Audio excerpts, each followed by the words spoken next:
ആ കറക്റ്റായിട്ട് അതിൻ്റെ ഡീറ്റെയിൽസും കാര്യങ്ങളൊക്കെ നമ്മൾ, കാരണം ഒരാൾ സഹായിക്കുന്നതാകുമ്പോൾ ചോദ്യങ്ങൾ പലതും ഉണ്ടാവും. അപ്പം അത് നമ്മളൊരു ഗൗരവത്തിലെടുക്കാതെ, അത് നമ്മളെ നന്മക്ക് വേണ്ടിയിട്ട് തന്നെയാണല്ലോ, നിങ്ങളെ എല്ലാവർക്കും വിശ്വാസവും കാര്യങ്ങളൊക്കെ ഉണ്ടാക്കിയെടുക്കാൻ വേണ്ടിയിട്ടാണ് ഈ ആളുകളെ ചോദ്യങ്ങൾ വരുന്നത്. പിന്നെ വേറൊരു കാര്യം എന്താ വെച്ചിട്ടുണ്ടെങ്കിൽ, നമുക്ക് അർഹതയില്ലാത്ത ഒരു റുപ്യ പോലും നമ്മൾ ആരിൽ നിന്നും മേടിക്കൽ അത് മുത്തുനബിക്ക് ഇഷ്ടാവില്ല. അപ്പോൾ ആ ഒരു ഉത്തമ ബോധം തങ്ങൾ പാപ്പാക്ക് ഉണ്ടാവുമല്ലോ. അപ്പോൾ അതും കൂടി നമ്മൾ ശ്രദ്ധിക്കുക എല്ലാവരും.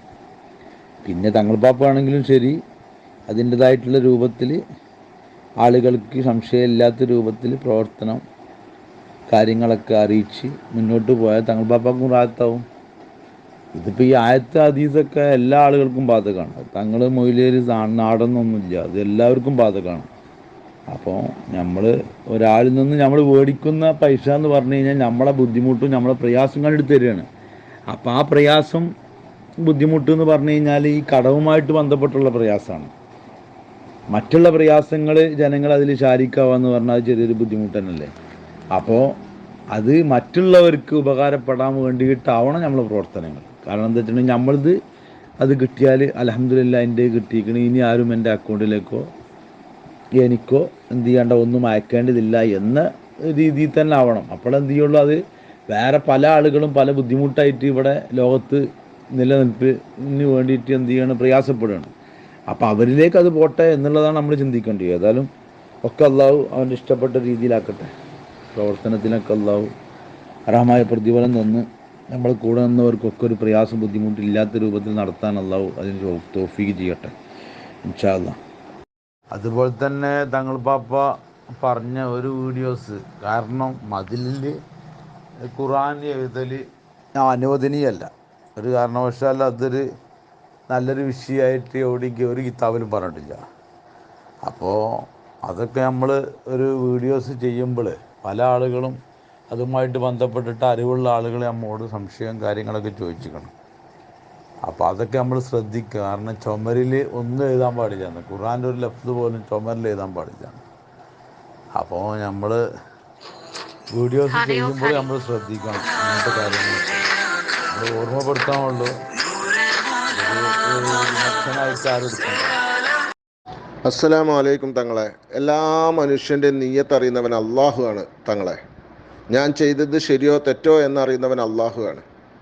ഞാൻ എന്ത് ഉദ്ദേശിച്ചിട്ട് മനസ്സിൽ എന്താണ് ഉദ്ദേശിച്ചത് എഴുതുമ്പം എന്നുള്ളത് എനിക്കും എൻ്റെ റബ്ബിനും അറിയാം തങ്ങളെ.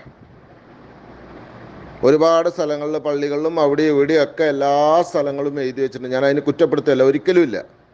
നിങ്ങളിവിടെ വന്നു കഴിഞ്ഞാൽ ഞാൻ നിങ്ങൾക്ക് കാണിച്ചു തരാം. കോഴിക്കോട് മതിലിൻ്റെ മുകളിൽ ഖുർആൻ എഴുതി വെച്ചിട്ടുണ്ട്, നിങ്ങൾക്ക് കാണിച്ചു തരാം. നിങ്ങൾ വന്നോളൂ. എവിടെയാണെന്നറിയോ, പിന്നെ എന്താ പറയുക, ഈ നമ്മളെ ഈ ഫറോക്ക് ഭാഗം പോകുന്ന ഭാഗത്ത് ഞങ്ങളൊരു കല്യാണത്തിന് പോകുമ്പോൾ ഞാൻ കണ്ടതാ. ഖുർആനിലും ഖുർആൻ്റെ ആയത്തുകളും അതിൻ്റെ അർത്ഥങ്ങൾ ചുമരിൽ എഴുതി വെച്ചിട്ടുണ്ട്. ഇങ്ങനെ പല കാര്യങ്ങളും പിന്നെ തങ്ങളെ ചെയ്തിട്ടുണ്ട്. ഞാൻ എൻ്റെ ഒരു ഇഷ്ടം, എൻ്റെ റബ്ബിനോടുള്ള ഇഷ്ടം ഞാൻ പല വിധത്തിലും പല വഴിക്ക് ഞാൻ ചിലവഴിച്ചിട്ടുണ്ട്. അതുപോലെ തന്നെ പലരും പല വിധത്തിൽ 30 ജ്യൂസും മുസാഫ് ഞാൻ ആ വീഡിയോയിൽ പറഞ്ഞതുപോലെ തന്നെ മരത്തിലുണ്ടാക്കിയ ആൾക്കാരുണ്ട്, ചെറിയ ലോക്കറ്റിലുണ്ടാക്കിയ ആൾക്കാരുണ്ട്. ഇവിടെ ഈ മലപ്പുറം ജില്ലയിൽ തന്നെ 500 മീറ്ററോളം നീളത്തിൽ പിന്നെ പേപ്പറിലുണ്ടാക്കിയ ആളുകളുണ്ട്. ഇങ്ങനെ പലരും കോലത്തിലും ഉണ്ട് തങ്ങളെ. നമ്മളെ നീയത്ത് അറിയുന്നവൻ അള്ളാഹു ആണ്. നീയത്ത് അനുസരിച്ച് പ്രതിഫലം നൽകുമെന്നും നിങ്ങളെപ്പോലത്തെ ഉസ്താദന്മാരും തങ്ങന്മാരും തന്നെയാണ് ഞാൻ എന്നെ പഠിപ്പിച്ചിട്ടുള്ളത്. അപ്പോൾ അള്ളാഹുവിൻ്റെ അനുഗ്രഹം കൊണ്ട് ആ കാര്യത്തിൽ മാത്രം ഈ കാര്യവും ആ കാര്യം തമ്മിൽ കൂട്ടിക്കുഴക്കരുത്. ഓരോരുത്തർക്കും ഓരോ നീയത്തുണ്ടാവും, ഓരോരുത്തർക്കും ഓരോ വിശ്വാസങ്ങളുണ്ടാവും. ഞാൻ എന്തെങ്കിലും തെറ്റായിട്ട് ചെയ്തിട്ടുണ്ടെങ്കിൽ അള്ളാഹു അതെനിക്കുള്ള പൊറുക്കാനുള്ള വഴി അള്ളാഹു നൽകട്ടെ. അപ്പോൾ ഈ കാര്യത്തിൽ ആ കാര്യങ്ങൾ ഇടപെടുത്തണ്ട. നമ്മളിപ്പോൾ ഈ മുസല്ല എന്ന് പറയുന്നൊരു ഗ്രൂപ്പ് തുടങ്ങിയിട്ടുള്ളത് എൻ്റെ പേഴ്സണലായിട്ടുള്ള കാര്യങ്ങൾ ചർച്ച ചെയ്യാനല്ല. അപ്പോൾ ചിലർ വീഡിയോ എടുക്കുമ്പോൾ ഞാനത് ഇതിൽ ഉൾപ്പെടുത്തുന്നു, അത്രയേ ഉള്ളൂ. പിന്നെ എല്ലാവർക്കും അറിയാലോ, അവനാൻ്റെ നീയത്ത് എന്താണോ ആ നീയത്തിനനുസരിച്ച് അള്ളാഹു പ്രതിഫലം നൽകും ഇൻഷാ അല്ലാഹ്. ഞാനിപ്പോൾ ഈ എഴുതിയത് ഒരു സ്റ്റിക്കറാണ് വാങ്ങി ഒട്ടിച്ചെങ്കിൽ ആർക്കും ഒരു പ്രശ്നം ഉണ്ടാവില്ല. ഞാൻ എഴുതിയതാണ് കുഴപ്പം. അപ്പോൾ എഴുതിയത് വാങ്ങി സ്റ്റിക്കർ ഒട്ടിച്ചിട്ടുണ്ടെങ്കിലോ, ഞാനൊരു സ്റ്റിക്കർ രൂപത്തിൽ ഇത് ഒട്ടിച്ചതാണെങ്കിൽ ആർക്കും പ്രശ്നവും ഉണ്ടാവില്ല. സാരമില്ല, ഒക്കെ അറിയുന്നവൻ അള്ളാഹു ആണ് ഇൻഷാ അല്ലാഹ്. എല്ലാവർക്കും അള്ളാഹു തആല നല്ലത് ചിന്തിക്കാനും നല്ലത് മനസ്സിലാക്കാനുള്ള തൗഫീക്കും ഭാഗ്യവും നൽകുമാർ.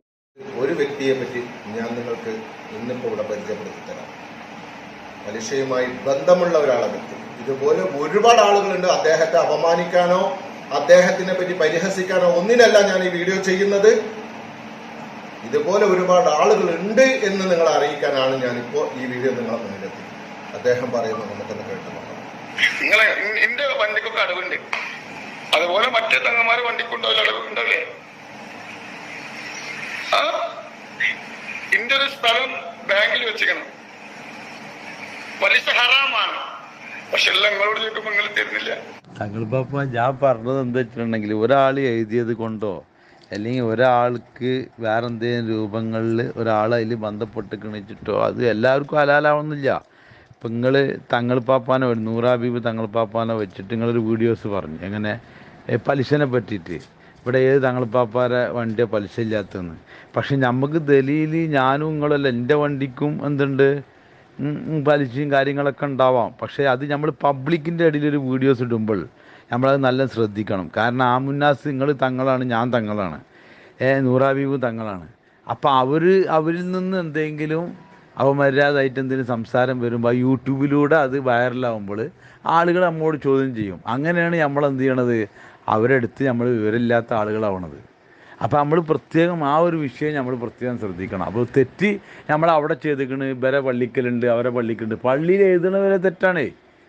കാരണം കിതാപരമായിട്ട് അടിസ്ഥാനപരമായിട്ട് തെറ്റായ വിഷയമാണ്. പിന്നെ നമുക്ക് ഹലാലാവണോ അല്ലേ എന്നുള്ളതല്ല, നമ്മളല്ലല്ലോ ഹലാലും ഹറാമും ഉണ്ടാക്കുന്നത്. അത് 4 മദ്ഹബിൻ്റെ ഇമാമുകൾ എന്താണ് പറഞ്ഞിരിക്കുന്നത് അത് സ്വീകരിക്കലല്ല നമ്മളെ പണി. അപ്പോൾ അതാണ് അത് നമ്മൾ പ്രത്യേകം ശ്രദ്ധിക്കുക. അതാണ് ഇൻഷാ അല്ലാഹ്. അപ്പോൾ അള്ളാഹുവിൻ്റെ അനുഗ്രഹം കൊണ്ട് ഞാനിങ്ങനെ ഒരു യാത്ര തുടങ്ങുന്നതിൻ്റെ മുമ്പ് ഞാൻ എൻ്റെ കമ്മിറ്റിയിൽ പോയിട്ട് അവതരിപ്പിച്ചതും ഇത് ഞാൻ മുമ്പ് പറഞ്ഞതാണ്. എന്തിനാണ് എൻ്റെ കമ്മിറ്റിയിൽ ഞാനിത് അവതരിപ്പിച്ചത്? ഈ വീടിൻ്റെ കടബാധ്യത തീർത്തുകൊണ്ട് പോകണമെന്നും ഈ പലിശയുടെ പേര് കേൾക്കാൻ കഴിയില്ലെന്നും കടബാധ്യത നിലനിർത്തിക്കൊണ്ട് ഹജ്ജിന് പോകാൻ കഴിയില്ല എന്ന് പറഞ്ഞപ്പോൾ, അത് ഹറാമാണ് എന്ന് പറഞ്ഞപ്പോൾ, ഈ വീടിന്റെ കടബാധ്യത എങ്ങനെയെങ്കിലും ആരെ കാല് പിടിച്ചിട്ടാലും ശരി, ആരെ കൈയും കാല് പിടിച്ചിട്ടാലും ശരി, എരന്നിട്ടായാലും ശരി, ഈ വീടിന്റെ ബാധ്യത തീർത്തുകൊണ്ട് പോകണമെന്ന് ആഗ്രഹിച്ച എനിക്ക് അതിന് സാധിച്ചില്ല. പ്രിയപ്പെട്ട സഹോദരങ്ങളെ, അബ്ദുസ്സമദ് തങ്ങളുടെ വീഡിയോ നിങ്ങൾ കണ്ടുവല്ലോ. അബ്ദുസ്സമദ് തങ്ങളുടെയും അയാളിൽ നിന്ന് നക്കാപ്പിച്ച വാങ്ങി ജീവിക്കുന്ന ചില ആളുകളുടെയും പ്രധാനപ്പെട്ട ആരോപണം എന്താണ്? അബ്ദുസ്സമദ് തങ്ങൾ ചെയ്യുന്ന എല്ലാ പ്രവർത്തനത്തിനും അദ്ദേഹത്തിൽ നിന്ന് നക്കാപ്പിച്ച കിട്ടാൻ വേണ്ടിയിട്ട് കൂട്ടുനിൽക്കുക. അയാൾ ജിബ്രീലിനെ കണ്ടു എന്ന് പറഞ്ഞാൽ അത് പ്രചരിപ്പിക്കുക, അതിനെ എതിർക്കുന്നവരെ തെറി പറയുക. അയാൾ ചുമരിൽ ഖുർആൻ എഴുതിയിട്ടുണ്ട് എന്ന് പറഞ്ഞാൽ അത് നല്ല കാര്യമാണെന്ന് പറയാം, അത് നല്ല കാര്യമല്ല, ഇസ്ലാം അത് അനുവദിക്കുന്നില്ല എന്ന് പറഞ്ഞാൽ അവരെ തെളിയിക്കുക. അവരുടെ ഈബത്തും നമീമത്തും പറഞ്ഞ് അബ്ദുസ്സമദ് തങ്ങളോട് നക്കാപ്പിച്ച വാങ്ങി ജീവിക്കുന്ന ചില ആളുകൾ. അബ്ദുസ്സമദ് തങ്ങളും അവരും പറയുന്നത് എന്താണ്? ഇത്തരം കാര്യങ്ങളെ വിമർശിക്കുന്ന ആളുകൾ അബ്ദുസ്സമദ് തങ്ങളുടെ ഈബത്ത് പറയുന്നു, നമീമത്ത് പറയുന്നു, അയാളെ ചീത്ത വിളിക്കുന്നു എന്നാണ് പറയുന്നത്. അതേ അബ്ദുസ്സമദ് തങ്ങളാണ് നൂറെ ഹബീബി തങ്ങൾ എന്ന മറ്റൊരു തങ്ങളെ ആക്ഷേപിക്കുന്നത്, പരിഹസിക്കുന്നത്.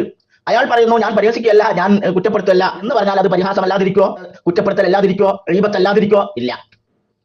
എന്നാൽ നിങ്ങൾ ഓർക്കണം, അബ്ദുസ്സമദ് തങ്ങളെ കുറ്റം പറയുന്നു, അയാളുടെ ഈബത്ത് പറയുന്നു, അയാളെ പരിഹസിക്കുന്നു എന്ന് പറയുന്നവർ ഇതിനെ എതിർക്കുന്നുണ്ടോ? ഇല്ല.